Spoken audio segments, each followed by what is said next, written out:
Oke, selamat sore semuanya.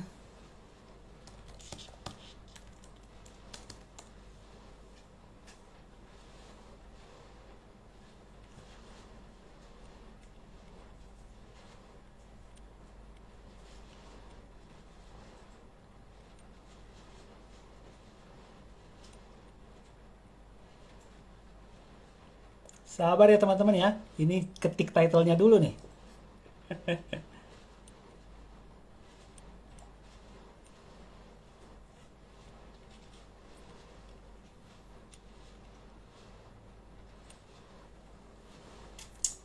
Halo, halo, halo. Suara-suara lancar semua nih. Ih, langsung banyak yang join sobat-sobat PHR. Selamat datang. Selamat datang semuanya. Mari, mari bergabung di eh, tongkrongan sore-sore kita ya. Kita ngobrol-ngobrol episode ketiga udah nih. Di hari yang berbahagia, tanggal 10 November ya. Hari Pahlawan.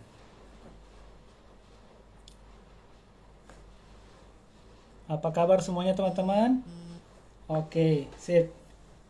Sepertinya semuanya lancar. Kita harapkan teman-teman juga lancar-lancar ya koneksinya. Ini ada Fadlil. Halo Fadlil. Selamat datang di obrolan of the day Rokan PHR. Teguh Hidayat. Alhamdulillah jelas suaranya. Mantap. Yes. Oke banget nih. Ih, udah langsung naik jadi 42 orang. Mari, silakan diajak teman-temannya. Ada Bu Rusmiati, ada Aji, ya. Syahrul Ramadana nih. Nama-nama kalau di IG agak-agak susah nih ya. Kadang-kadang teman dekat padahal tapi karena nama di IG-nya lain-lain jadi gak tahu nih padahal ternyata. Nah, ini yang paling mantap nih, Mak Syafran ya. Selamat sore Mas. Salam dari FOS. Field Operation South ya, 34. Selamat sore. Selamat bergabung. Mas Iwan Tamsil. Terima kasih thumbs up-nya. Asik banget Arya Yuda. Yeay, selamat bergabung ya di kita mau ngobrol-ngobrol nih seru nih. Langsung banyak yang join. Oke, kayaknya udah 4 lewat 3. Menghormati teman-teman yang begitu dapat notifikasi PHR IG Live langsung klik gitu ya. Langsung bergabung. Mas Arya, salam dari ADSC. Sip, salam balik. Dia sini bagi yang belum pernah datang silahkan berkunjung ya ke objek wisata di Minas. Ayo Desi. Ada Kia. Oke. Denny, Nancy. Oke, sip. Udah 45 orang dan lanjut. Baiklah, teman-teman daripada berlama-lama lagi kita mulai aja ya. Jadi assalamualaikum warahmatullahi wabarakatuh. Halo, selamat sore semuanya sobat-sobat PHR. Selamat bergabung di episode ketiga dari OOTD atau apa singkatannya? Ada yang bisa tulis gak? OOTD. Apa itu OOTD? Rokan episode 3 sengaja nih nggak ditulisin nih. Biar tahu nggak kepanjangannya apa. Obrolan panjang ya nulisnya ya.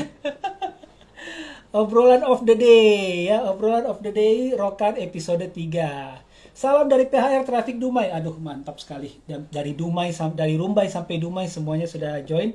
Saya yakin di Jakarta juga ada. Selamat bergabung teman-teman sekalian. Yang belum kenal, nama saya Rocky Jacob. Sekarang saya bekerja di Pertamina Hulu Rokan dari analis bekerja sebagai analis people development di fungsi human capital. Oke, jadi pada sesi live ini teman-teman sekalian, sobat-sobat PHR, kita akan ada hadiah loh ya bagi sobat PHR yang bertanya nanti pada sesi tanya jawab dan tentu saja pertanyaannya mantap dan terpilih gitu ya. Nanti ada 5 penanya yang akan mendapatkan hadiah yaitu berupa voucher link aja sebesar masing-masing Rp100.000. Tepuk tangan dulu dong ya. Aduh, mantap banget nih. Jadi apa namanya? Selain bisa mengikuti sharing hari ini juga bisa mendapatkan voucher ya bagi yang beruntung, bagi yang bertanya pada sesi tanya jawab nanti. Oke, nanti pemenang yang terpilih kita persilakan ya untuk kontak melalui DM-nya Instagram PHR untuk konfirmasi dan oleh sebab itu teman-teman harus stay tune sampai akhir acara. Oke? Baik. Saya sapa terakhir lagi nih, mumpung masih ada ya, masih ada waktu. Egal, halo. Ilahi Rido 21, oke, halo semuanya. Tadi juga ada dari Dumai ya. Febrianto, halo semuanya, mantap. Saya matiin dulu ya, teman-teman ya. Saya matiin dulu komennya supaya nanti kita bisa fokus mendengarkan dan perkenalan kepada para narasumber. Ya, narasumber yang akan kita invite untuk join dengan saya pada sore hari ini. Sip. Oke. Baiklah, jadi saya akan undang dulu narasumber kita, ada 3 orang ya. Ini yang pertama dulu nih. Nah, lalu yang kedua dan yang ketiga. Halo. Selamat sore Luar semuanya. biasa. Ih, udah join satu. Nah, datang lagi narasumber berikutnya ya. Satu lagi biar pas 4 kotaknya. Ya, oke, mantap banget. Sama menyapa dulu ya teman-teman sobat-sobat THR. 3 narasumber kita yang sudah join pada sore hari ini. Yang pertama, ini kalau di saya kanan atas ya, tapi nggak tahu di teman-teman gimana ya. Halo Mas Eka Selamat sore Pramana. semuanya. Iya. Mas Eka Pramana ini tim manager field operation dari operation minus 1 dan 2. Halo Mas Eka, masih di kantor? Masih di kantor. Siap. Perwira Nah siap. ini nih, ini ciri-cirinya yang akan kita bahas hari ini nih ya. Masih di kantor pakai seragam jam berapa nih? 4:07. Aduh, luar biasa. Oke. Yang selanjutnya yang di kanan bawah. Halo Dokter Iwan. Hai Mas Rocky. Iya, Dokter Iwan Susilo Joko, Tim Manager Medical Services ya. Mantap. Sudah ready di kantor juga kayaknya Dokter Iwan ya? Masih di kantor Betul juga. Mas Rocky, masih di kantor Mas.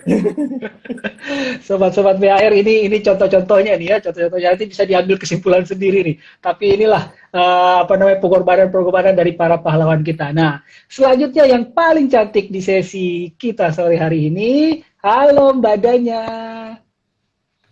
Hai Mas Rocky. Iya, ini sebenarnya sekalian ngetes suara ya, tapi ternyata suaranya semuanya oke banget, jelas banget. Jadi sekalian oke lah. Jadi kita bisa udah lanjut ya. Badannya ini adalah senior analis media dan communication. Oke, baiklah teman-teman sekalian, sudah tampil semuanya. Kita langsung masuk aja nih ya. Kita mulai dengan introduction dulu dong ya. Kalau tadi kan teman-teman udah ngobrol bentar sama Rocky ya sebagai moderator. Nah, kita mau dengar lebih lanjut lah mengenai ketiga narasumber kita. Kita mulai dulu dong dari Mas Eka ya. Jadi Mas Eka ini kerjanya kan di perminyakan nih Mas Eka ya, di bagian migas gitu kan. Dari seragamnya aja udah kelihatan gitu kan langsung di sana. Nah, boleh diceritain dikit Mas, gimana sih caranya bisa kerja sampai situ? Jadi latar belakangnya apa aja gitu ya, dan juga pengalaman Mas Eka tuh gimana sih sampai bisa dapat sampai di posisi saat ini? Silakan Mas Eka. Makasih banyak Mas Rocky, teman-teman semua. Iya, kalau melihat ke belakang ya, saya lulusan Teknik Kimia ITB 2003. Jadi kalau dilihat dari jurusannya, Teknik Kimia sebenarnya tidak melulu ke perminyakan gitu ya. Lebih sangat general sekali. Tapi memang saya sejak lulus di 2003 itu langsung nyemplung ke industri migas. Faktornya adalah faktor adventure. Jadi saya melihat bahwa kehidupan industri migas ini penuh dengan petualangan dulu ketika masih muda, memikirkannya seperti itu gitu kan ya. Nah, dari dihitung-hitung sejak 2003 nih sampai sekarang nggak tahu udah 18 tahun juga nih Mas Rocky dan teman-teman. Betah juga ya? Betah juga ini. Menarik ini. 15 tahun diantaranya di engineering. Jadi nanti mungkin kita banyak cerita soal engineeringnya gitu ya. Oke, mantap. Pasti sudah ada yang mau bertanya kan, tapi nggak boleh dulu ya. Nanti kita tunggu di segmen terakhir, baru kita tanya-tanya kepada Mas Eka nih pengalaman-pengalaman yang lain ya. Oke, lalu kita lanjut ke Dokter Iwan dulu. Silakan Dok, mungkin sedikit profilnya, pengalamannya, backgroundnya. Iya, makasih Mas Rocky ini. Ya saya ini memang kan juga tadi kayak Mas Eka ya. Kok oil and gas itu nggak harus tadi minyak ya. Ini dokter kok ada di perusahaan oil and gas nih gitu. Ya, saya memang lulus waktu itu dari FKUI 2003 ya. Pengalaman banyak di oil and gas dari 2004 sampai sekarang ya hanya kurang lebih sekitar 1,5 tahun sempat ke rumah sakit. Tapi selebihnya namun di oil and gas terus karena udah jatuh cinta Jadi ngelanjutin pendidikan, ngambil MKK di 2012 dan terakhir dapat kesempatan untuk mengenyam pendidikan jadi spesialis okupasi di 2017. Demikian Mas Rocky. Iya, iya, kayaknya aneh gitu ya dokter. Ada dokter di industri migas, padahal perannya penting banget. Terutama 2 tahun terakhir ini ya, kayaknya Ya, luar biasa pentingnya. Oke, baiklah. Kita lanjut ke badannya nih, yang ada poster-posternya menarik banget di belakang-belakang gitu ya, buku-bukunya banyak lagi juga. Aduh, boleh deh, silakan badannya, sedikit profil dong. Oke, selamat sore Mas Rocky dan teman-teman. Suara saya terdengar dengan jelas kah? Oke. Kalau Mas Eka tadi dari teknik kimia, Dokter Iwan tentunya dari kedokteran. Kalau saya dari Fakultas Fisip Komunikasi di UI. Latar belakang saya, kalau bedanya tadi banyak kan udah kerja di oil and gas, saya termasuk yang mungkin yang paling baru. Sebelumnya saya jurnalis. Saya setelah kuliah tahun 98, saya join majalah Tempo ketika terbit kembali tahun 99. Kemudian saya join Voice of America dari tahun 2000 sampai 2005, bertugas di 3 negara, di Washington DC, kemudian di Jakarta, dan kemudian terakhir di London ya. Sebelum akhirnya pulang dan akhirnya join Chevron sebelumnya dan sekarang ke Pertamina Hulu Rokan. Gitu Mas Rocky. Oke, mantap banget. Singkat, padat, dan jelas langsung menggambarkan perjalanan beberapa benua itu ya di dalam pemaparannya. Mantap. Tapi badannya sebenarnya saya yang paling muda berarti kalau bicara migas, karena saya baru 2013 join migas. Ya, sebelumnya saya ditambang. Ditambang sebelumnya.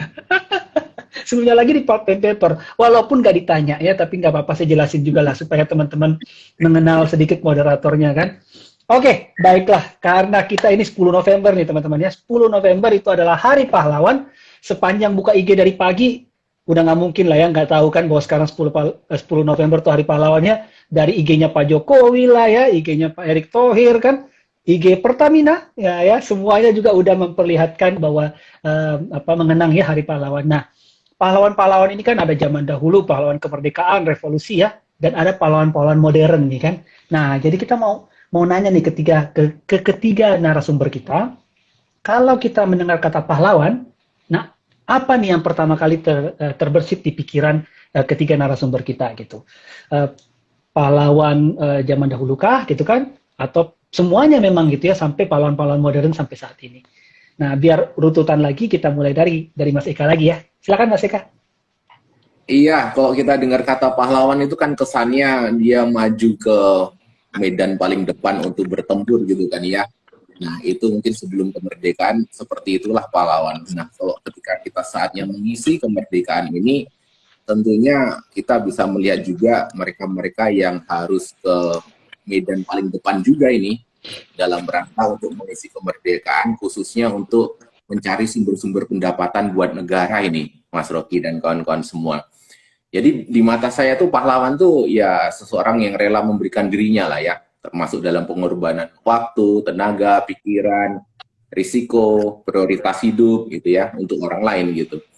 Nah, berbicara dengan risiko nih Mas Rocky nih, jadi saya mau cerita juga nih tentang pengalaman saya dulu di industri migas di awal-awal ya. Begitu saya lulus itu saya asik nih.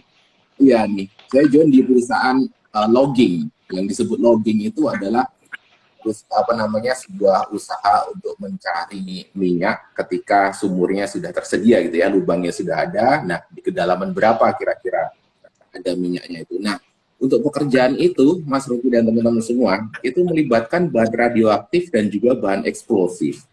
Jadi saya sendiri waktu itu yang merakit bahan peledak, menyambungkan antara detonator dengan main eksplosif gitu ya. Kemudian dari detonatornya disambungkan ke kelistrikan gitu ya.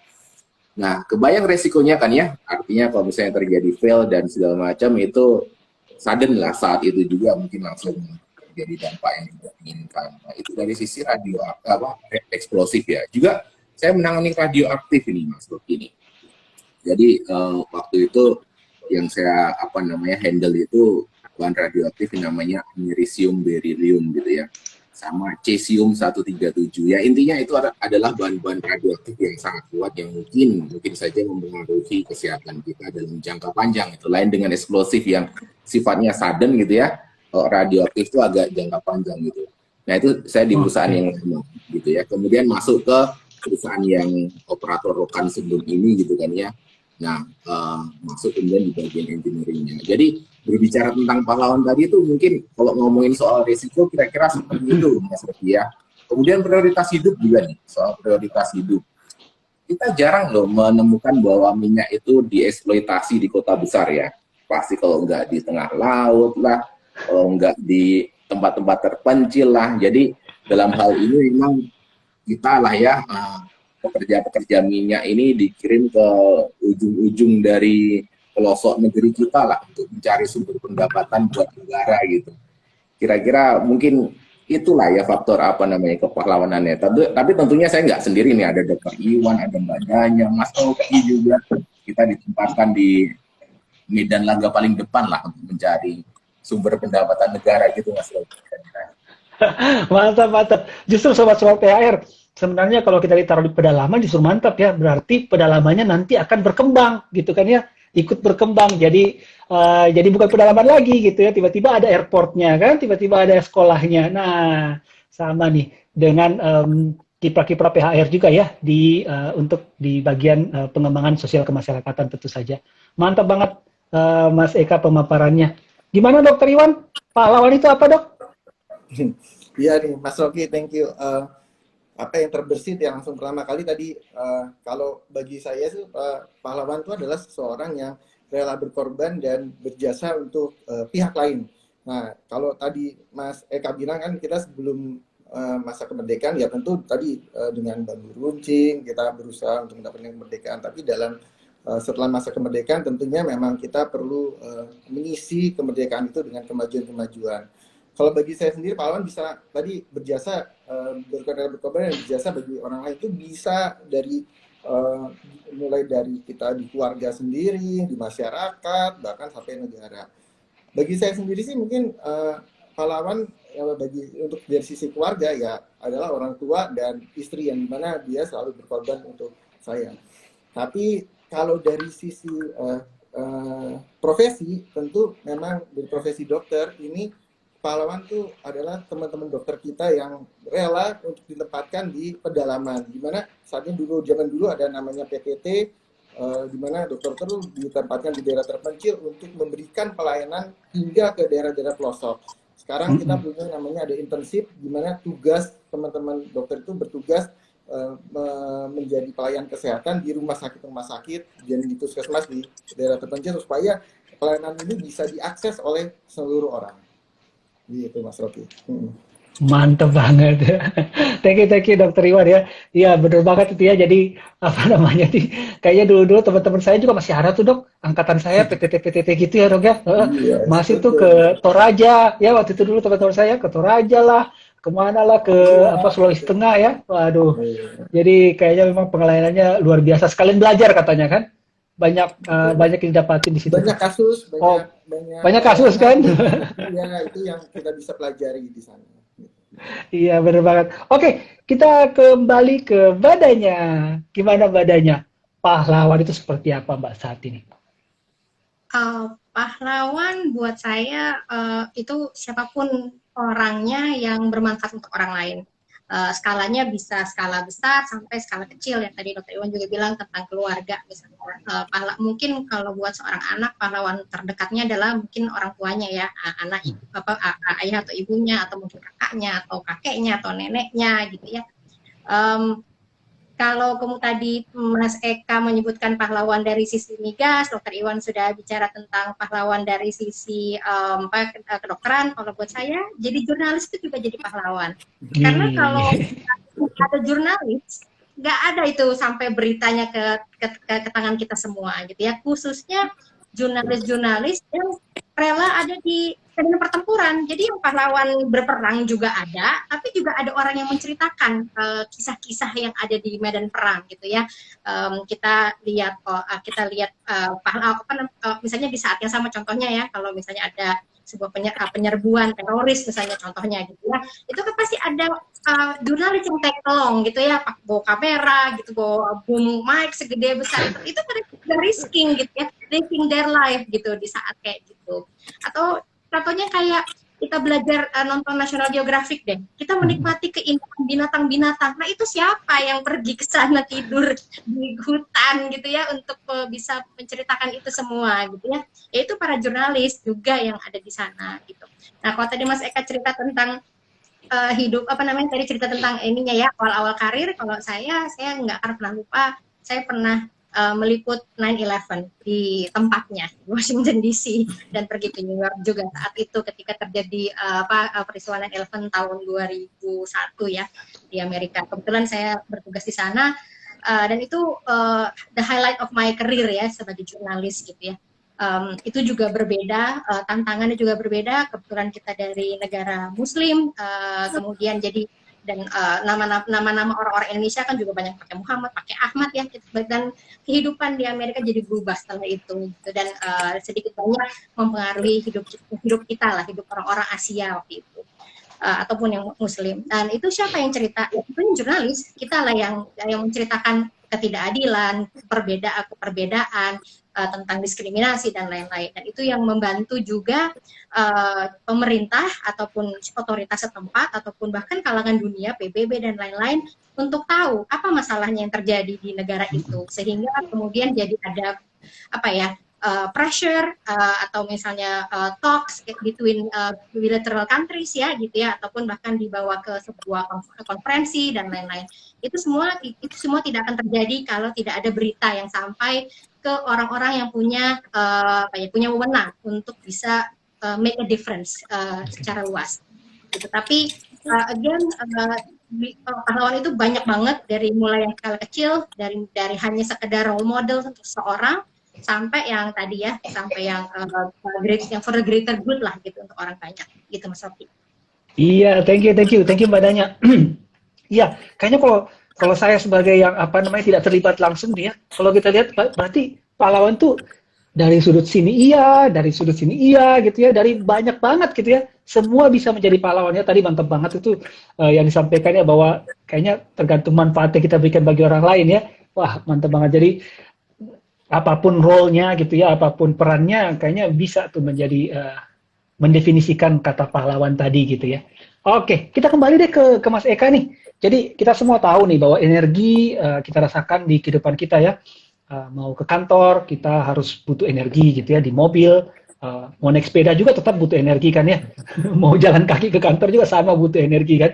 Jadi listrik dan transportasi terutama juga ya sangat berarti ya di dalam kehidupan kita ketika kita melakukan perjalanan dari satu lokasi ke tempat lain juga ya, mengunjungi keluarga, bahkan tadi untuk melakukan pekerjaan-pekerjaan kita tadi ya, PTT tadi kan, ke pedalaman, meliput suatu kejadian kan, semuanya membutuhkan energi yang banyaknya datangnya dari sisi transportasi yang kita gunakan. Nah, Mas Eka mungkin bisa membantu sobat-sobat PHR nih yang sedang join dengan kita pada hari ini, mewakili nih engineer migas lainnya gitu ya. Mungkin bisa diceritakan bagaimana sih prosesnya menarik, mengkonversi gitu kali ya, energi yang ada di dalam tanah tadi gitu kan, supaya bisa keluar dan bisa kita pakai di mobil kita gitu kan ya, sehingga bisa bermanfaat, bisa kita gunakan sehari-hari gitu. Dan mungkin yang terutama nih, peran Mas Eka sendiri gitu ya di dalam rentetan proses tersebut. Silakan Mas Eka. Iya, jadi kalau bicara tentang peran petroleum engineer ya, insinyur perminyakan, itu kita mesti sampaikan dulu bahwa itu adalah sebuah pasal kecil aja dari keseluruhan proses dari industri migas yang begitu luas gitu. Jadi proses di bagaimana kita mencari minyak itu, kemudian mengolah dan akhirnya menjadi produk akhir itu cukup panjang juga nih Mas Rocky dan kawan-kawan semua. Jadi dimulai dari mencarinya dulu. Mencari itu ya kita melakukan aktivitas seismik, kemudian mengebor sumur eksplorasi dan sebagainya. Itu yang banyak terlibat tuh profesinya adalah teman-teman GNG itu, geologis dan geofissis gitu ya. Say hi dulu dong Mas ke GNG yang lagi live sama kita. GNG ya. Iya, nah itu ketika minyak itu sudah ditemukan gitu ya, kan kita nggak tahu nih ada di kedalaman mana. Nah, Kemudian dari lubang yang sudah kita bor gitu ya, nanti memang confirm bahwa ada minyaknya, kedalamannya juga diketahui dari proses logging yang saya ceritakan tadi gitu ya. Nah, barulah nanti namanya insinyur perminyakan itulah yang tugasnya mengangkatnya gitu ya. Dari proses mengangkatnya ini dari yang paling sederhana, tinggal kita buka cok di surface di permukaan gitu ya.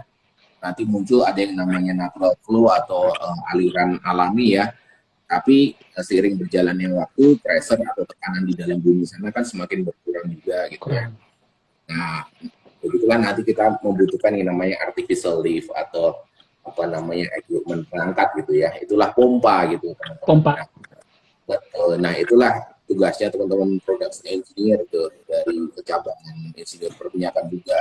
Nah, untuk menjaga supaya pressure-nya itu tetap ada gitu ya, sehingga fluida perminyakan itu masuk ke dalam lubang sumur, itu perlu juga reservoir engineer itu untuk memaintain pressure-nya, kemudian melakukan penyakuan dan sebagainya, termasuk sampai nanti CEOR itu tuh yang surfaktan gitu ya, membilas sisa minyak yang ada di batuan sana. Karena minyak ini letaknya di sela-sela batuan ya, bukan kita mengebor di dalam sana ada danau minyak gitu, bukan. Itu nggak seperti itu ya. Jadi minyak itu terletak di sela-sela batuan, di pori-pori batuan gitu.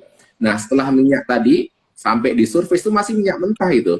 Jadi belum bisa kita pakai untuk kebanyakan kegunaan di jalan modern ini, di jalan modern ya. Nah, itu perlu nanti facility engineer untuk mengalirkannya sampai ke kilang terdekat gitu ya. Nah, di kilang nantilah baru minyak itu diproses menjadi produk-produk yang kita kenal ini, termasuk berbagai tingkat BBM, kemudian aspal, lilin, sampai apa lagi ya, termasuk baju kita ini pun produk akhir dari minyak mentah ini gitu. Nah, kira-kira seperti itu. Nah, peran saya di situ sebagai dulu ya production engineer, kemudian sekarang di production operation. Bisa dibayangkan bahwa itu keterlibatan profesi itu banyak sekali. Yang kami lakukan itu ya pasal kecilnya. Bahkan di luar proses utama itu kita melihat ya nanti ada support dari medical, support dari HC atau HR, support dari corporate affair, media relation dan sebagainya. Itulah bergerak bersama-sama untuk kemudian ya itu mendapatkan minyak, terus mengubahnya betul-betul menjadi pendapatan ya, memonetize-kan gitu ya. Gitu kira-kira Mas Rogi. Iya. Lalu gimana nih Mas Eka, kayak kalau kita lihat kan produksi minyak nasional begitu ya, bagaimana peran dari PHR terutama juga ya untuk menjaga produksi minyak nasional, dan juga kita lihat di berita kan ada banyak krisis energi itu yang terjadi gitu ya. Kemarin lihat di UK ya, yang saya tahu ya, di Eropa gitu kan mereka krisis energi gitu. Ada juga di beberapa negara-negara lainnya. Nah, bagaimana nih peran kita sendiri, peran Mas Eka mungkin gitu ya, atau teman-teman di engineer migas dalam menjaga produksi tadi? Ya, harus kita akui bahwa minyak ini bagaimanapun juga adalah olinya bukan oli pembangunan ya, oli peradaban saya bilang ya. Jadi kalau kita lihat ke belakang itu taruhlah dari tahun 0 sampai sekarang itu kita kan mengalami lompatan peradaban itu sejak adanya revolusi industri ya. Kemudian revolusi industri itu masih memanfaatkan tenaga-tenaga biomasa ya, sumber energi biomasa seperti kayu dan sebagainya. Kemudian beralih ke minyak mentah. Nah, baru disitulah terjadi lompatan lagi gitu ya. Mungkin dalam 100 tahun terakhir inilah ketika minyak itu terintroduce ya, dikenalkan kepada peradaban manusia. Nah, itulah baru kita mencapai banyak sekali lompatan, baik teknologi lah, ya peradaban itu sendiri dan sebagainya. Jadi memang minyak ini betul-betul bahan bakar untuk peradaban gitu ya. Jadi bagaimana kok minyak itu hilang gitu kan ya, pertanyaannya apakah terjadi krisis energi dan sebagainya. Untuk saat ini memang kita begitu tergantung dengan produk-produk perminyakan memang ya. Jadi bisa dibayangkan kalau saat ini juga apa yang ada di depan mata kita ini BBM hilang gitu ya. Ya kita kira-kira akan kembali ke 100 tahun yang lalu gitu kondisinya. Mungkin kita harus menyalakan api itu tidak lagi dengan bukan minyak ya, tetapi dengan biomasa lagi, dengan kayu. Kemudian listrik juga hilang karena kebanyakan listrik mungkin diproduksi dari diesel gitu kan ya. Terus untuk transportasi yang tadinya kita sudah ada mobil dan sebagainya, ya kembali lagi kita naik kuda kayak gitu. Kira-kira seperti itu dampaknya. Selagi sumber energi yang baru belum ditemukan gitu. Tetapi kan kita Horsepower dong ya. horsepower, kebetulan horsepower ini. Tapi itu kan sebenarnya skenario yang apa ya, kita sebagai umat manusia kan sangat adaptif sekali gitu ya, dan kita juga cukup solutif untuk mencari sumber-sumber energi baru itu, termasuk geotermal, kemudian sinar matahari dan sebagainya. Nah, memang porsinya belum cukup mampu untuk menggantikan minyak, karena bagaimanapun juga sumber energi yang tersedia melimpah dengan harga murah, dengan energi, teknologi yang sudah proven, ya tidak lain dan tidak bukan migas, minyak dan gas gitu. Iya, iya. Mantap banget Mas Eka. Iya, jadi memang sepertinya layak banget nih Mas Eka nih kita sebut sebagai pahlawan migas ya. Bukan Mas Eka aja, tapi semua ya teman-teman di Engineer Migas ya. Karena bisa menjaga ekonomi nasional, kita tidak krisis energi ya. Dan terutama kalau saya pribadi sih ya, berarti bisa ke kantor juga naik motor, gitu kan? Ya, berarti karena ada peran-peran dari industri migas juga gitu kan ya. Cocok banget jadi pahlawan migas. Oke, kita lanjut nih ke pahlawan berikut kita gitu ya. Yaitu Dokter Iwan. Nah, gimana nih Dokter Iwan? Jadi di awal pandemi kemarin, udah berapa tahun nih Dokter Iwan? Kayaknya udah for a lifetime nih pandeminya nggak habis-habis gitu ya. Dari Maret 2020 ya kan Mas? Gitu. Maret 2020. Ya, 5 Maret. Waktunya aja berjalan lambat gitu ya. Rasanya udah bertahun-tahun banget.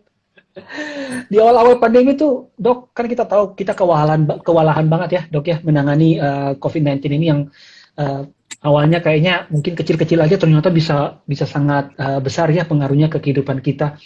Lalu setelah sepertinya semuanya agak sedikit membaik, ada gelombang 2 lagi gitu ya, yang akhirnya menerjang pada kita, kena ke kita semua. Nah, kita tahu nih perjuangan para nakes gitu ya, dari awal pandemi sampai saat ini itu sangat berat gitu. Nah, termasuk dari Dokter Iwan sendiri. Bagaimana nih Dok ceritanya? Dokter Iwan keterlibatannya dan juga mungkin mewakili para nakes lainnya ya dalam penanggulangan pandemi COVID-19 ini. Ya, makasih Mas Rocky. Ya, mungkin kalau flashback ya, itu kita kemarin kan gelombang pertama itu di Desember ya, mungkin ya rasanya. Di Desember Januari, terus kita gelombang kedua tuh sekitar di Juni Juli gitu. Kalau ingat malah yang gelombang kedua itu case di Indonesia tuh sempat berapa ya, hampir 57.000 kasus per hari. Bayangkan sehari itu 57.000 orang terinfeksi kasus baru ya gitu ya. Belum lagi kasus aktif adalah mereka yang memang baru yang kita monitor terus, itu lebih dari kayaknya 500.000 kasus. Jadi banyak sekali. Di kita sendiri di perusahaan kita itu waktu puncak-puncaknya itu kita bisa sampai kurang lebih 34 kasus, 30-an, 35 lah, itu kasus baru per hari. Dimana kami Health and Medical berusaha untuk tadi menghubungi yang bersangkutan, selalu memonitor keadaannya, dan kalau kasus baru itu kita akan hubungi, kita akan tanyakan keadaannya, kalau perlu memang kondisinya kurang baik ya kita rujuk ke rumah sakit, jadi harus ada yang memonitor. Nah, selain itu kasus itu harus dilakukan tracing, kita bilang kontak tracing setiap kasus untuk melihat sejauh mana penularannya. Jadi setiap kasus itu di tracing. Kebayang, jadi kalau memang 34 kasus ya, saat itu 34 meeting tuh kita harus melakukan. Nah, kita punya tim sendiri nih. Ya, saya mau appreciate teman-teman saya di sini. Ada yang tugasnya tadi case tim testing, ada juga yang tugasnya untuk tim case management, bahkan juga ada tugasnya yang juga tim kontak tracing, jadi melakukan itu. Nah, kasus aktif kita waktu saat tinggi-tingginya itu bisa 500 kasus per hari. Jadi ada 500 orang yang kita harus hubungi setiap hari, kita harus lihat monitor keadaannya. Kalau memang memburuk ya kita minta ke rumah sakit, kita carikan rumah sakit untuk bisa mendapatkan perawatan dengan baik. Nah, itu dari sisi yang manajemen. Terus gitu sampai di rumah sakit, kalau kita lihat dari sisi rumah sakit, waktu zaman-zamannya itu juga gelombang kedua, masalahnya adalah keterbatasan fasilitas rumah sakit, benar kan? Waktu itu kita dengar sendiri, ruang isolasi penuh. Di Jakarta waktu itu penuh, hampir semua orang masuk, susah banget nyari rumah sakit. Kita buka websitenya yang Kemenkes ada, tapi actualnya kita datang ke sana susah. Itu masalah ruang perawatan. Apalagi kalau kita butuh ICU, itu waktu itu sangat-sangat susah sekali. Tapi ya kita coba berkoordinasi dengan pihak rumah sakit untuk bisa mendapatkan yang terbaik bagi teman-teman kita semua. Intinya sih mudah-mudahan sih kita semua bisa tetap menjaga protokol kesehatan supaya case-case yang tadi gelombang kedua tidak akan terjadi lagi. Seperti itu, Mas Rocky. Jadi Iya, memang waktu itu lagi hektik-hektiknya, lagi sibuk-sibuknya dari pagi sampai malam lah gitu kita menghubungi teman-teman sekalian. benar banget, Dokter Iwan. Ini kalau masih ada lagi yang nggak ngerti kenapa ada Dokter Iwan di PHR nih, wah harus ngikutin lagi live kita ini ya. Wah, dan kebayang tadi perannya gitu ya, banyak banget perannya tadi itu kenapa makanya ada dokter gitu kan ya di perusahaan migas gitu kan. Dan juga ini memang kalau kita lihat, aduh, kayaknya kalau para nakes gitu ya di masa pandemi ini baru kelihatan.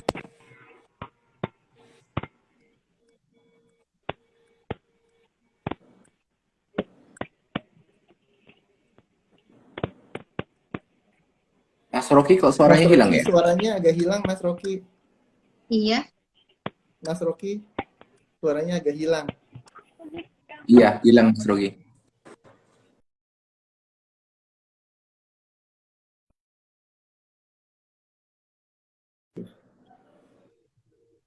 Nah, Ah, Mantap. Iya, jadi tiba-tiba pas lagi ngomong, tiba-tiba reconnecting tulisannya gitu kan. Ini wah, nih ya, kok kirain sudah bisa sih, Mas? berlalu nih masalah-masalah reconnecting atau you're on mute gitu, you're on mute gitu. Ternyata masih ada juga ya pas sekarang ya. Makanya kita menunggu nih, Dokter Iwan, peran serta Dokter Iwan dan para rekan-rekan nakes nih untuk terus menemani kita sekarang sampai selesai pandemi ya, dan juga sampai kita bisa masuk ke kantor lagi nih untuk bisa bekerja di kantor lagi. Aduh, dan semoga teman-teman sekalian, sobat-sobat PHR yang join pada sesi ini juga, obrolan kita sore ini juga bisa tetap patuh ya pada protokol kesehatan. Tolong diingat, ini belum berakhir, kita masih lanjut gitu ya, belum selesai. Nah, kita harus tetap waspada nih, apalagi untuk mengantisipasi yang berikut-berikutnya lagi. Pahlawan kita nih, pahlawan nakes ya, Dokter Iwan ya, mantap banget. Nah, Iya, ya jangan lupa Mas Rocky bahwa nanti ini kan kita juga dalam pencegahan ini di kantor nih kita punya banyak sekali itu safeguard kita yang sudah diterapkan di perusahaan kita itu. Jadi teman-teman mungkin bisa untuk mematuhinya. Contoh kita punya self declaration gitu. Self declaration walaupun kan tiap minggu tuh kita isi ya. Tujuannya apa sih self declaration kita minggu? Kan di situ ada gejala, ada travel, ya tujuannya supaya kita bisa mengenali, kami dari Hamilcar bisa mengenali dengan cepat kalau memang ada gejala, ya segera kita hubungi, segera kita deteksi dengan dini. Terus yang lain tuh apa? Mungkin 5M ya kalau kita seperti biasa itu. Terus ada lagi prosedur, contoh dulu kita bilang di mobil hanya boleh 3 orang seperti itu. Seperti hal-hal itulah Mas Rocky yang mungkin kita perlu tetap patuhi seperti itu. Sip. Iya, sobat-sobat PHR. Jadi kalau di PHR itu kita punya tuh yang seperti Dokter Iwan sampaikan tadi ya. Jadi kita punya self declaration form gitu ya. Pokoknya segala hal lah yang dilakukan yang hasil kerja kerasnya tim health and medical juga ya dan perusahaan ya untuk bisa memastikan kita semua bisa terus dalam keadaan sehat dan selamat melalui proses masa pandemi ini yang semoga segera berlalu deh. Oke.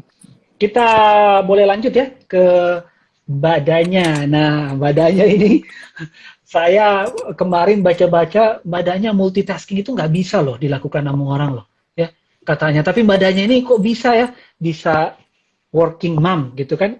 Itu udah langsung 2 ya, bisa working, tapi bisa juga jadi mom gitu kan? Nah, jadi gimana nih caranya? Bisa membangun keduanya gitu, terutama lagi ada working mom, ada pandemi lagi, ada 3 udah, ya. Udah kayaknya the perfect mix gitu. Gimana nih caranya badannya nih melaluinya ketiga tantangan itu di saat yang bersamaan gitu. Boleh cerita-cerita dulu, Mbak? Bener ya katanya multitasking itu sulit. Tapi katanya perempuan itu memang dibikin oleh Tuhan Yang Maha Esa untuk bisa multitasking. Mungkin lebih multitasking dari laki kali ya. Kalau nggak mungkin siapa yang akan ngurus rumah tangga mungkin ya di saat yang sama. Jadi memang ini masa-masa yang challenging. Di sebelum pandemi aja menjadi ibu bekerja saja sudah cukup sulit ya. Sulit adalah bukan sulit dalam arti tadi banyak tantangannya gitu. Kita harus cari-cari waktu bagaimana menyeimbangkan antara menjadi seorang perempuan yang bekerja dengan punya wewenang dan tanggung jawab yang harus dilakukan, sementara di saat yang sama juga berperan sebagai seorang istri yang juga harus mengurus suami, dan kalau punya anak tentunya harus mengurus anak-anak. Nah, di masa pandemi ini contohnya ya, kita sudah mulai kita sudah work from home ya dari Maret 2020 gitu ya. Dan baru saja per 1 November kemarin kita back to office pelan-pelan gitu. Nah, challenging banget sebenarnya di masa work from home ini. Apalagi anak-anak kemudian juga sekolah dari rumah gitu kan ya. Jadi mereka juga beradaptasi dengan sekolah online, dengan challenge tantangannya juga tantangan koneksi. Misalnya kan berantem semua orang pakai Zoom, semuanya pakai MS Team gitu ya. Jadi di saat yang sama kita juga punya tanggung jawab untuk bekerja. Jadi ya kuncinya ya sebenarnya kalau buat saya berbagi tugas dengan suami. Kebetulan juga suami bekerja dari rumah kan. Jadi ada kala di mana yang supervise anak saya di saat saya juga lagi kerja ya. Kebetulan lagi nggak deadline, lagi nggak meeting gitu. Kemudian di saat yang sama ketika saya deadline atau saya meeting, gantian suami yang coba mengatur waktunya supaya dia tidak tidak lagi sibuk juga gitu untuk mengurus. Nah, yang lucu tuh adalah ketika misalnya lagi meeting tiba-tiba anaknya lari dan gitu, ibu ini koneksinya mati atau ini jawabannya ke Google Class, nah atau Google Classroom gitu. Itu udah ibu ya, tapi untungnya semua orang kayak begitu Mas Rocky gitu kan. Saya yakin dokter itu Mas Eka juga gitu, punya sama. Jadi dan akhirnya semua orang memaklumi ya dengan keadaan ini gitu. Ya benar, dan di saat yang sama misalnya kita semua juga punya tantangan, katanya work from home itu malah endless waktu ya, kita kerja dari pagi sampai malam, meeting sampai malam, kadang meetingnya double gitu, triple gitu. Tapi somehow kita bisa manage gitu ya, harus bisa gitu. Mungkin tidak dengan perfection atau dengan sempurna, tapi paling enggak we try our best, kita coba yang sebisa kita, tentunya komunikasi dengan anak, dengan suami, itu yang paling penting. Kuncinya supaya seorang ibu bekerja itu juga bisa menjadi seorang profesional sebagai ibu, profesional sebagai istri, profesional sebagai pekerja, dan untuk diri sendiri. Kadang-kadang mintanya nggak punya gitu kan, udah crowded gitu. Sementara manusia kan juga butuh, apalagi di kesehatan mental health susah ya Dokter Iwan ya, di saat lagi pandemi ini penting gitu kan. Nah itu cari keseimbangan sih Mas Rocky yang kuncinya sebenarnya. Iya, kayaknya badannya mewakili banyak sekali yang di pikiran soal PHR juga nih ya. Waduh, iya bener banget tuh gitu. Kayaknya dari tadi udah semuanya udah, oh iya bener banget tuh. Gitu. Ya sama gitu ya. Ya bener banget. Bahkan tadi sama ya, ada koneksi juga ya. Karena anak saya lagi balet tuh. Baletnya masih online kan. Nah, kayaknya itu ngambil bandwidth tuh mungkin tuh, makanya jadi reconnecting dia. Semoga nih masih survive dia sampai akhir acara kita. Oke, jadi kalau kita bilang pahlawan memang ya seharian aja juga nih badannya, kalau kita scroll di IG nih ya, tuh orang semua udah posting tuh pahlawan-pahlawannya ya, orang tuanya, papanya, kakeknya ya, ibunya ya. Jadi memang working mom tentu saja salah satu pahlawan-pahlawan kita di zaman modern ini ya. Oke, terima kasih sharingnya juga badannya. Nah, sekarang kita coba berinteraksi lagi nih dengan teman-teman sobat-sobat PHR. Jadi saya nyalakan dulu. Silakan teman-teman sobat-sobat PHR yang mau bertanya boleh diketikkan. Nah, sambil itu juga saya mau bertanya juga kepada yang udah join dengan kita di sore hari ini ya. Siapa nih pahlawan versi sobat PHR? Nah, kalau tadi kan kita udah udah denger ya dari Mas Eka, dari Dokter Iwan, dari badannya. Nah, siapa nih pahlawan versi Sobat PHR? Boleh diketik aja di chatnya, di komentarnya. Nanti kita bisa bacakan. Sekali lagi saya ingatin ya, teman-teman yang bertanya, nanti kalau terpilih dan saya sebutkan, maka berhak mendapatkan voucher ya, hadiah tadi, hadiah dari voucher aja sebesar 100.000 masing-masing. Baik, oke, sambil menunggu nih, menunggu yang ditulis-tuliskan oleh teman-teman, siapa pahlawan versi Sobat-Sobat PHR yang join dengan kita pada sore hari ini, saya mau bacakan dulu pertanyaan pertama nih yang muncul ya. Nah, dari Setia Anggrea, Mas Eka, oh ini ke Mas Eka langsung nih, Mas Eka, apa inovasi dari Pertamina untuk menggenjot produksi migas untuk memenuhi kebutuhan dalam negerinya? Setia Anggrea ini kayaknya khawatir banget tadi kan, nanti kita jadi krisis energi juga nih kan, nah gimana nih peran apa yang Mas Eka lakukan lah atau Pertamina lakukan inovasinya gitu untuk menggenjot produksi migas untuk memenuhi kebutuhan dalam negeri. Silakan Mas Eka. Ya, kalau menjelaskan apa yang sedang kita lakukan gitu ya, mungkin yang bisa kita lihat bahwa kita masif nih, agresif untuk mengebor sumur-sumur baru gitu ya. Mungkin teman-teman juga bisa melihat gitu tuh. Namun di luar itu kita juga melihat ke depannya apalagi gitu kan ya. Nah, kita terpikir nih untuk small field atau field-field kecil gitu ya, yang di operator lama itu kita sudah menemukan memang ada minyak di situ. Gimana nih caranya supaya itu bisa secara ekonomis kita produksi? Kalau dulu kita berpikir bahwa untuk memproduksi itu harus ada pipeline ke sana sehingga harus mahal investasinya segala macam. Kenapa kita nggak bikin tracking gitu ya? Jadi small field di seantero rokan field ini, rokan block ini ya, ini banyak sekali gitu yang sudah ditemukan oleh kawan-kawan eksplorasi ini. Tetapi ada sebagian yang kita tinggalkan gitu kan ya, dengan produksi terakhir yang mungkin masih cukup ekonomis. Kalau kita pakai tracking gimana nih, bisa nggak nih? Itu. Kemudian nomor 2 adalah mengenai CEOR ya, surfaktan ini. Surfaktan ini kan sudah di review atau sudah di studikan sejak tahun 95 itu teman-teman. Jadi kita sudah sangat matang sekali sebenarnya ya, secara teknikal kita sangat matang sekali untuk mengembangkan field minas ini dengan CEOR gitu ya. Jadi ibaratnya kalau minyak itu di dalam batuan itu seperti minyak di dalam baju gitu ya, dengan dibilas dengan air gitu ya, itu sudah nggak bisa terambil lagi minyak yang ada di batuan atau di baju ini gitu kan ya. Nah, itulah makanya perlu sabun gitu ya, sehingga terambil gitu. Itu kira-kira yang strategi yang bisa kita analogikan dengan yang namanya surfaktan tadi. Kemudian teknologi yang lain itu banyak sekali juga ya, termasuk untuk yang heavy oil mungkin sekarang seperti belum menjadi interest gitu ya, karena kita mengejar yang besar-besar dulu melalui drilling di light oil gitu ya. Tetapi kedepannya heavy oil itu banyak sekali tuh nanti bisa kita produksi itu. Belum lagi nanti kalau kita bicara fracture basement gitu ya. Jadi yang kita produksi sekarang ini adalah dari lapisan-lapisan batuan sedimen gitu ya, yang memang hasil dari pengendapan gitu. Nah, di bawah itu ada batuan-batuan beku tuh, yang ketika dia ada natural fracture gitu ya, itu terisi dengan fluida-fluida juga. Bisa jadi itu minyak juga, itu kita kejar. Itu teman-teman JNG itu sangat dalam sekali tuh mengetahui hal yang begitu. Mungkin bisa seharian kita ngomong tentang iya, benar banget tuh Mas Eka. Iya, sama sobat-sobat PHR pastikan dong ya, paham juga tuh istilah-istilah yang tadi Mas Eka bilang gitu ya. Nah, kalau masih belum paham, Google ada di samping untuk bersedia menjawab gitu kan. Jadi yang penting memang inilah industri migas ya. Jadi dengan istilah-istilah dan juga dengan pemaparan seperti inovasi-inovasi yang tadi Mas Eka sampaikan. Nah, ini ada bagus nih, satu lagi ke Dr. Iwan ya, Dr. Iwan. Jadi Dr. Iwan dari @endang Riyati. Nah, Dr. Iwan, benar nggak kerja di migas itu penuh resiko?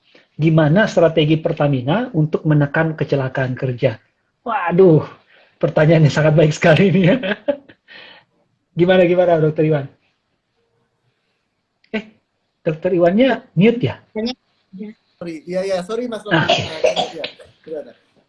Makasih Mas Rocky. Ini pertanyaannya kepada Mbak Endang juga, makasih nih. Benar nggak sih sebenarnya industri oil and gas itu industri yang penuh risiko? Iya, benar, karena memang kita ini resikonya resiko untuk eh, resiko kecelakaannya cukup tinggi. Betul. Semua proses itu berkaitan. Jadi jika ada satu proses yang bermasalah, tentunya akan bisa berakibat masalah di tempat lain yang bisa menimbulkan problem sampai kadangkala bisa menjadi major catastrophe kita bilang seperti itu. Lalu gimana caranya? Nah, makanya kita harus memastikan semua proses dilakukan dengan aman. Gitu. Baik itu mulai dari perencanaannya, baik saat pelaksanaannya, kemudian nanti sampai evaluasi setelah hasilnya. Jika ada hal-hal yang memang menurut kita tidak aman atau tidak sesuai dengan prosedur, tugas kita lah untuk melakukan menyetop tindakan tersebut sebelum terjadi kecelakaan.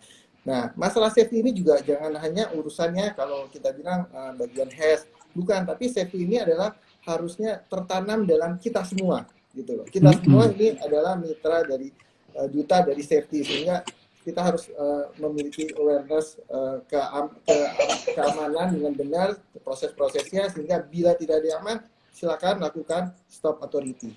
Gitu. Demikian Mas. Iya, makasih Dokter Iwan. Ini kayaknya bermanfaat sekali bagi sobat-sobat PHR ya.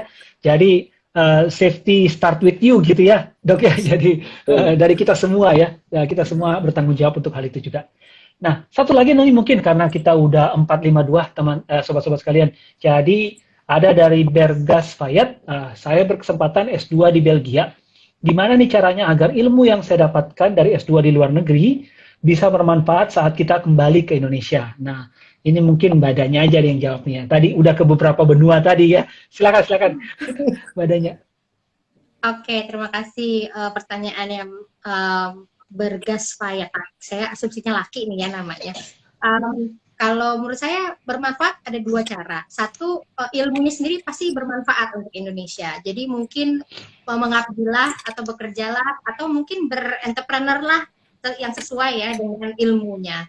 Pasti apa yang belajar di negara maju seperti Belgia tentunya bisa diterapkan di Indonesia dengan skala kita. Mungkin yang kuncinya adalah cari peluang untuk mengkontribusikan ilmu itu dengan cara yang nggak usah muluk-muluk, nggak usah grand, yang besar-besar. Dari start small aja gitu ya. Apa yang bisa dilakukan dengan ilmunya itu sendiri, Mas. Nah, yang kedua menurut saya juga pengalaman tinggal di luar negeri itu juga satu hal yang mungkin bisa bisa dibagi dengan orang lain. Mungkin dengan dengan berbagi dengan teman atau tunjukkan dengan role model. Mungkin misalnya dulu waktu di Belgia tentunya kalau nyebrang ya masih di tempat yang benar gitu kan ya misalnya. Jadi ya kalau gitu lain kali kalau nyebrang jangan nyebrang di tempat yang salah, di tempat yang benar juga gitu ya. Jadi semua hal-hal yang kecil-kecil yang kita adaptasi di negara maju untuk menjadi orang lebih baik itulah dimanfaatkan. Dan ketika nanti orang, dulu saya juga contohnya recycling ya, di sini belum ada, tapi saya coba untuk memilah sampah karena waktu tinggal di luar negeri saya selalu begitu gitu, yang mana yang plastik, yang mana yang kertas, mana yang sampah dapur. Nah itu pasti saya lakukan. Walaupun sebenarnya saya juga tahu entah nanti di Bantar Gebang itu digabung apa enggak sih juga nggak tahu gitu ya. Tapi at least perubahan itu start with me gitu. Saya tahu harus apa yang saya lakukan karena itu yang terbaik. Ya berharap saja bersabar dan berharap dan mungkin setiap dari kita bisa. Yang kedua, sekarang banyak banget gerakan-gerakan kayak Indonesia berkebun, Indonesia mengajar, Indonesia ini, Indonesia berbagi segala macam. Ikutlah komunitas-komunitas itu gitu ya. Apalagi anak milenial zaman sekarang ya lewat TikTok aja iseng gitu kan di Instagram atau di TikTok akun teman-teman gitu ya anak milenial cerita aja gitu 2 menit. Tentunya pasti paling nggak yang nonton ada 1-2 orang. Ya siapa tahu itu nyantol gitu kan di teman atau mungkin di retweet atau di regram atau apalah gitu ya. Start small aja, jangan bermimpi terlalu besar. Paling tidak lakukan tetap true to yourself dan semua yang bagus-bagus itu tetap dilakukan gitu. Jangan tergerus kembali ke yang nggak benar gitu ibaratnya ya. Itu aja sih Mas Rocky. Sip, makasih banyak nih badannya. Jadi kita sebenarnya nih ada 5 pertanyaan in total ya. Tapi karena waktunya sangat singkat, kita hanya punya 2 menitan lagi nih. ada 2 pertanyaan lagi terakhir ya, boleh ya? Singkat aja mungkin Mas Eka. Nah, ada pertanyaan dari Gambino Zavino. Nah, tolong dijelaskan sedikit mengenai yang disampaikan tadi bahwa minyak mentah bisa menjadi baju.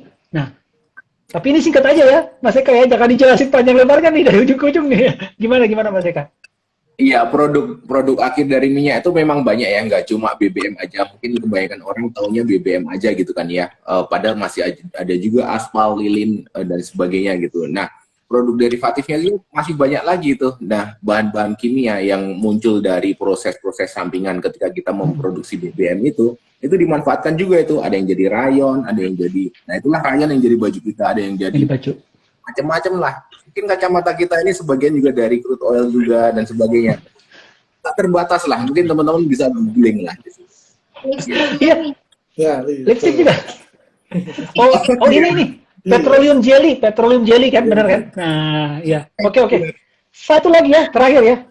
Ini ada ingin bertanya, Mas, Mbak, gimana cara agar gairah berprestasi kita di lingkungan kerja itu selalu ada, gitu. Sehingga kita bisa menjadi pahlawan untuk keluarga dan pahlawan di lingkungan kerja. Mungkin ini mental health juga nih berhubungan nih. Mungkin bolehlah Dokter Iwan sedikit dok, 1 menit dok. Iya, menurut saya sih gimana caranya supaya tetap ada ya, kita harus bisa menampilkan kita apa adanya dan memberikan yang terbaik di tempat kerja maupun di keluarga, dan tadi menjadi kamu sendiri lah, diri sendiri dengan melakukan yang terbaik untuk kita semua. Saya rasa sih itu gitu. Enjoy dan jangan lupa kalau apalagi kita kan baru lingkungan baru nih gitu. Tentu kita harus beradaptasi dengan perubahan gitu loh. Tentu kita ada beberapa hal yang tidak bisa kita kontrol otomatis, yaitu yang harus kita lakukan adaptasi gitu. Tapi apa yang bisa kita kontrol, nah itulah yang mungkin bisa kita lakukan perubahan di dalam diri kita sendiri. Oke. Singkat, padat, jelas gitu ya, sobat-sobat PHR ya. Jadi kontrol diri sendiri, lakukanlah apapun gitu ya, supaya membuat kita juga bisa tetap berbahagia, bisa adaptif ya dengan perubahan yang terjadi. Baiklah, sobat-sobat PHR, terima kasih sekali sudah bergabung dengan kita sepanjang live obrolan of the day ini. Nah, silakan nih sobat PHR, mohon bantuannya, tulis dong di kolom komen topik-topik menarik apa lagi yang menurut sobat-sobat PHR selanjutnya bisa menjadi topik yang menarik gitu ya untuk sobat-sobat PHR ketahui di akan datang. Nah, tentu saja ini akan menjadi pertimbangan dari tim untuk penyelenggaraan obrolan of the day yang berikutnya.